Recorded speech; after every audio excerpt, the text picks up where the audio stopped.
আসসালামু আলাইকুম। দুয়া ইস্তিগফার এক অতি বড় নিয়ামত, এক আশ্রয়।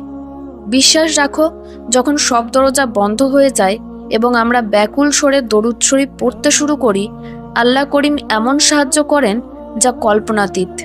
সেটা এমনভাবে ঘটে যে শুধু আমরা নয়, আমাদের সঙ্গে সংযুক্ত সবাই শুনেও অবাক হয়ে যায়। এক ভাই কঠোর আর্থিক সংকটে ছিলেন। তিনি বাড়িরই একটি ছোট কক্ষকে দোকান বানিয়ে রেখেছিলেন। সেখানে গাড়ি ঠিক করার যন্ত্রপাতি আর পার্টস রাখতেন। সময়ের সাথে সাথে দোকানের মাল শেষ হয়ে গেল। ধীরে ধীরে আয় এমন স্তরে নেমে এলো যে নতুন জিনিস দোকানে ভরতে অক্ষম হয়ে যায়। দোকানটি রাস্তার বা বাজারের কাছাকাছি না হওয়ায় লোকও আসতো না। সবকিছু শেষ হয়ে এলো, আর কোনো আয়ের উৎসই রইল না। দুইটা শিশু, স্ত্রী, পরিবার চরম কষ্টে পড়ে গেল। তারা বুঝে উঠতে পারছিল না কি করবে। দিন রাত অবসাদ আর চিন্তায় কাটত। তাদের মনে হতে লাগলো এভাবে আর বাঁচার কোনো মানে নেই, নিজের জীবন শেষ করে দেওয়া উচিত। তিনি ভাবছিলেন, যদি আমি না থাকি তাহলে আমার স্ত্রী ও সন্তানদের কে দেখাশোনা করবে। সুতরাং সে নিজের সাথে পরিবারকেও শেষ করে দেওয়ার কথা ভাবে, যাতে পরে কেউ দয়া না করে এবং অন্যদের জুলুম সহ্য করতে না হয়। এভাবেই তাদের মানসিক অবস্থা নেমে এলো। একদিন তিনি মসজিদে যান। নামাজ পড়ে সেখানে বিষণ্ণভাবে বসেছিলেন। সব সময় যে চিন্তা লেগেই ছিল। সেখানে একজন মৌলবি সাহেব তাকে দেখেই জিজ্ঞাসা করলেন, কি সমস্যা, কেন এভাবে বসে আছে? তিনি তার কষ্টগাথা বর্ণনা করলেন। মৌলবি যখন শুনলেন, বললেন, আমি তোমাকে একটি পরামর্শ দিই, তাতে আমল করো। দরুদ শরীফের কসরত করো, অর্থাৎ নিয়মিত দরুদ শরীফ পড়ো। দরুদ পাক যতটা তোমার জন্য সহজ হয় সেটাই নিয়ম করো। দিন রাত পড়ো, আল্লাহ তাআলা গায়েব থেকে তোমাকে সাহায্য করবেন। বিশেষত যদি দরুদে ইব্রাহিম পড়তে পারো তবে অনেক ভালো হবে। মৌলবি বললেন, এই দরুদ পাকের খুব তাসির আছে, অনেক ফজিলত আছে।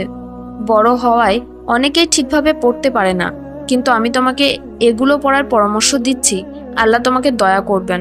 ওই ভাই তখন খুবই বিপর্যস্ত ছিলেন, ডিপ্রেশনে ছিলেন, নিজেকে এবং পরিবারকেও শেষ করে দেওয়ার কথা ভাবছিলেন। তিনি দরুদ পাক পড়া শুরু করলেন। প্রতিদিন সকালে নিজের দোকানের কক্ষে বসে দরুদ পাঠ করতেন। দোকানে তো আর জিনিস ছিল না, পুরো দিনটাই ফাঁকা।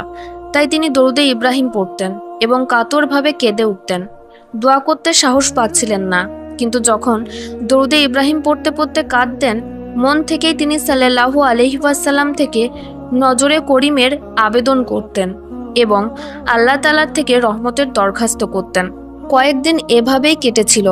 তখন তার স্ত্রীর মনে হলো, হয়তো বাইরে কোথাও কারো বাড়িতে কাজে গিয়ে একটু উপার্জন করতে পারি, বাচ্চাদের জন্য কিছু আয় হবে। কিন্তু ওই ভাইয়ের আত্মসম্মান সেটি মেনে নিত না। তার স্ত্রী পর্দাশীল ছিলেন, বাইরে কাজ করলে বহু লোক চোখে দেখবে, এটা তিনি পছন্দ করলেন না। পরিস্থিতি ক্রমশ সংকীর্ণ হয়ে এলো। ফলে তিনি আরও বেশি ক্রমাগতভাবে দরুদে ইব্রাহিম পাঠ করা শুরু করলেন। দিনভর নিজের দোকানের জায়গায় বসে দরুদ পড়ে কাটতেন। তার একজন ভাই বিদেশে বসবাস করতেন, আলহামদুলিল্লাহ ভালো আর্থিক অবস্থায়।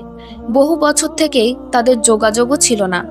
পিতার মৃত্যুর পর তিনি ফিরে আসেননি, কখনো খোঁজও নেননি। হঠাৎ কিছু কাজে তাকে নিজের দেশে ফিরতে হয়। দেশে ফিরে কাজকর্ম শেষে সে ভাবল, একবার ভাইয়ের বাড়ি দেখে আসি। সে গিয়ে দেখল ওর ভাইয়ের দোকান ফাঁকা, মাল নেই। ভাই বিষণ্ণভাবে বসে আছে এবং দরুদে ইব্রাহিম পড়ছে ও কান্না করছে। ভাইয়ের আর্থিক অবস্থা জানার পর সে হতভম্ব হয়ে গেল। সে বলল, এইভাবে দোকান চলবে না, এটা বাজারের কাছাকাছি নয়। মানুষ কি এখানে গাড়ি ঠিক করাতে আসবে? আমি তোমাকে টাকা ধার দেব, তুমি দোকান ঠিক করো। তার ভাইটি দেখে এতটাই মর্মাহত হয়ে তাকে এত টাকা দিল যাতে দোকান নতুন করে সাজানো যায়। পেইন্ট করা, সেলফ লাগানো এবং প্রয়োজনীয় জিনিসপত্র সাপ্লাই করে দেওয়া।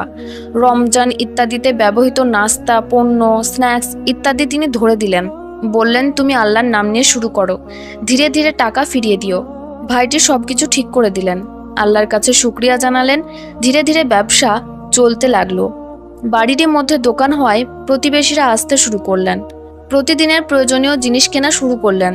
অল্প সময়ে তিনি তার ভাইয়ের দেওয়া টাকার কিস্তিও পরিশোধ করে ফেললেন এবং ব্যবসা এখন ভালোভাবে চলছে। তিনি আজও দরুদে ইব্রাহিম পড়েন মনোযোগ দিয়ে। তিনি অবাক হন কিভাবে দরুদে ইব্রাহিমের বরকতে জীবন বদলে গেল। কখনো 1 টাকা ছিল না, সম্মানও কমে গিয়েছিল, রুটিনে খাওয়ার জন্য কিছু ছিল না, দুনিয়া থেকে চলে যাবার চিন্তা তৈরি হয়েছিল। এখন দরুদে ইব্রাহিম পড়ে আল্লাহ তাদের কাছে এমন নিয়ামত পাঠালেন যে সবকিছু ঠিক হয়ে গেল। আলহামদুলিল্লাহ। এখানে মূল কথা, তুমি শর্ত বেঁধে ফেলো না, পরিমাণ নির্দিষ্ট করে বন্ধন করো না। সারাদিন পড়ো, হাঁটার সময়, বসে থাকতে, দিন মধ্যে সময় বের করে মনোযোগপূর্বক পড়ো। ভালোবাসা ও খিদমতে পড়ো। যখন তুমি দরুদে ইব্রাহিম পড়বে তোমার কাজ অবশ্যই হয়ে যাবে। শুধু বিশ্বাস থাকতে হবে। তোমার বিশ্বাস কখনোই তোমাকে হতাশ করে না। কোনো সমস্যা হলেই লোকের সামনে হাত বাড়ানোর আগে বা দুনিয়া ছাড়ার কথা ভাবার চেয়ে দরুদ শরীফে আশ্রয় নাও। দরুদ পাক যারা পড়ে আল্লাহ তাদেরকে কখনো কৃপণ করে রাখেন না, অসম্ভব কাজগুলোকেও সম্ভব করে দেন। সাহায্য আসে এমন স্থান থেকে যেখানে কল্পনাও করা যায় না।